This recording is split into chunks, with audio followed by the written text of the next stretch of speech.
ನಾನೊಂದಷ್ಟು ಪ್ರಶ್ನೆ ಮಾಡಿದೆ ಅವನಿಗೆ. ಅವನ ಸರಿ ಆಯಿತು ಬಿಡು ಹಾಗೆ ಹಿಂಗೆ ಅಂತೆಲ್ಲ ಹೇಳ್ದೆ. ಬಟ್ ನಾನು ಹೇಳ್ತೀನಿ ಅಂತ ಆವಾಗಲೇ ಹೋಗಿದ್ದೆ, ನಿನ್ನ ಹೆಂಡ್ತಿಗೆ ಹೇಳ್ತೀನಿ ನೀನು ಮಾಡಿರೋ ತಪ್ಪು ಅಂತ ಅಂದ್ಬಿಟ್ಟು. ಅದಕ್ಕೆ ಏನು ನನ್ನ ಹೆಂಡ್ತಿಗೆ ಹೇಳ್ತೀನಿ ಅಂದ್ಬಿಟ್ಟು ಹೊಡೆದು ನನಗೆ ಚಚ್ಚಿ ಒಂಥರ ಬಾತ್ರೂಮಲ್ಲೆಲ್ಲ ತುಳಿದು ಆ ಥರದಲ್ಲಿ ಫಿಸಿಕಲ್ ಟಾರ್ಚರ್ ತುಂಬ ಮಾಡಿಬಿಟ್ಟಿದ್ದ. ನನಗನ್ಸಿದ್ದು ನಾನು ಅವನು ಯಾವ ವೇದಿಕೆಯಲ್ಲಿ ಕಾಲಿಟ್ಟು ಹೆಸರು ಮಾಡ್ದೆ ಅದೇ ವೇದಿಕೆಯಲ್ಲಿ ಕಾಲಿಟ್ಟು ನಾನು ಹೆಸರು ಮಾಡಿದವಳು. ನಾನೇನು ಕೆಳ ಲೆವೆಲಿಂದ ಬಂದು ಅವನ ಹತ್ರ ₹1 ದುಡ್ಡು ತಿಂದಿಲ್ಲ, ಏನಿಲ್ಲ. ಅವನೇ ನನ್ನ ಜೀವನಕ್ಕೆ ಬಂದ, ಅವನೇ ನನ್ನ ಜೀವನದಲ್ಲಿ ಮೋಸ ಮಾಡ್ದ. ಇವತ್ತು ಇಷ್ಟೆಲ್ಲ ಅನ್ಯಾಯ ಮಾಡಿಬಿಟ್ಟು ಅವನೇ ಬಿಟ್ಟು ಹೋಗ್ತೀನಿ ಅಂತಾನೆ. ಏನು ನನ್ನ ಜೀವನ ಅಂತ ಅಂದ್ಬಿಟ್ಟು ಆವಾಗಲೇ ನನಗೆ ಬೇಜಾರಾಗಿ ನಾನು ಮಾತ್ರೆ ಹಾರ್ಪಿಕ್ಕು ಅದೆಲ್ಲ ತೊಗೊಂಡ್ಬಿಟ್ಟಿದ್ದೆ.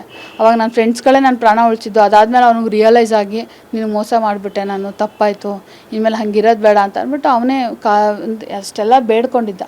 ಸರಿ ಅಂತ ನಾನು ಒಪ್ಕೊಂಡು ಸ್ವಲ್ಪ ದಿನ ಚೆನ್ನಾಗಿ ನಡೀತಿತ್ತು. ಸಿನಿಮಾ ಸಿಕ್ತು. ಸಿನಿಮಾದಲ್ಲಿ ಅವನೇನು ಕೆಲಸ ಮಾಡ್ತಿರಲಿಲ್ಲ. ಸಿಕ್ಕಾಬಟ್ಟೆ ನಾನು ಅವ್ನಿಗೆ ಹಣ ಖರ್ಚು ಮಾಡ್ತಾಯಿದ್ದೆ. ಅವ್ನಿಗೆ ಏನೇನು ಅವಶ್ಯಕತೆ ಇದೆಯೋ, ಬಿಕಾಸ್ ಅವ್ನು ಏನು ಮಾಡ್ತಾ ಇರಲಿಲ್ಲ ಆ ಒಂದು ಟೈಮಲ್ಲಿ. ಸೊ ಅವನು ಮನೆಯೂ ಬ್ಯಾಲೆನ್ಸ್ ಮಾಡಬೇಕಾಗಿತ್ತು. ಅದಕ್ಕೆ ಅವ್ನ ಖರ್ಚು ಏನಿತ್ತು ಅದನ್ನು ನಾನು ನಿಭಾಯಿಸ್ತಾಯಿದ್ದೆ.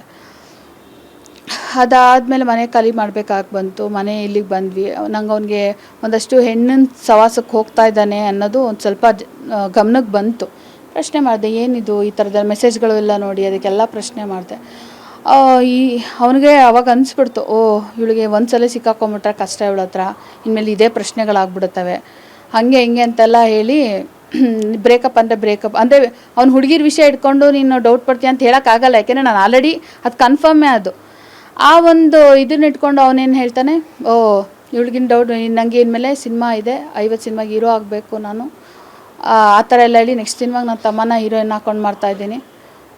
ಬ್ರೇಕಪ್ ಅಷ್ಟೇ. ನಂಗೆ ನಿಂಗೆ ಟೈಮ್ ಕೊಡೋಕ್ಕಾಗ್ತಿಲ್ಲ, ನಿನಗೆ ನಾನು ಟೈಮ್ ಕೊಡೋದ್ರಿಂದ ನನಗೆ ಯಾವ ದುಡ್ಡು ಸಿಗಲ್ಲ, ಅದಕ್ಕೆ ಬ್ರೇಕಪ್ ಅಂತ ಅಂದ್ಬಿಟ್ಟು ಎದ್ದು ಹೋಗ್ಬಿಟ್ಟ.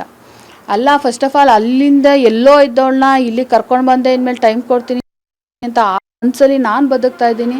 ನೀನು ಸಡನ್ನಾಗಿ ಈ ಥರ ಹೇಳ್ಬರ್ತಾದಾಗ ಫಸ್ಟ್ ಡೇ ನನಗೆ ಯಾವ ಶಾಕಲ್ಲಿತ್ತೋ ಅದ್ರ 10 ಶಾಕ್ ನನಗೆ ಇವಾಗ ಆಗ್ತಾಯಿದೆ ಅಂತ ಅಂದ್ಬಿಟ್ಟು ಅವ್ನು ಏನು ಮಾಡಿಬಿಟ್ಟಿದ್ದಾನೆ, ಆ ಥರ ಹೇಳ್ಬಿಟ್ಟು ಹೋಗ್ಬಿಟ್ಟು ಸ್ವಿಚ್ ಆಫ್ ಮಾಡ್ಕೊಂಡು, ಅಂದರೆ ಸ್ವಿಚ್ ಆಫ್ ಅಲ್ಲ, ಬ್ಲಾಕ್ ಮಾಡಿಬಿಟ್ಟಿದ್ದಾನೆ. ಇನ್ಸ್ಟಾಗ್ರಾಮಲ್ಲಿ ಬ್ಲಾಕು, ಫೇಸ್ಬುಕ್ಕಲ್ಲಿ ಬ್ಲಾಕು, ಎಲ್ಲ ಕಡೆ ಬ್ಲಾಕ್ ಮಾಡ್ಕೊಂಬಿಟ್ಟಿದ್ದಾನೆ.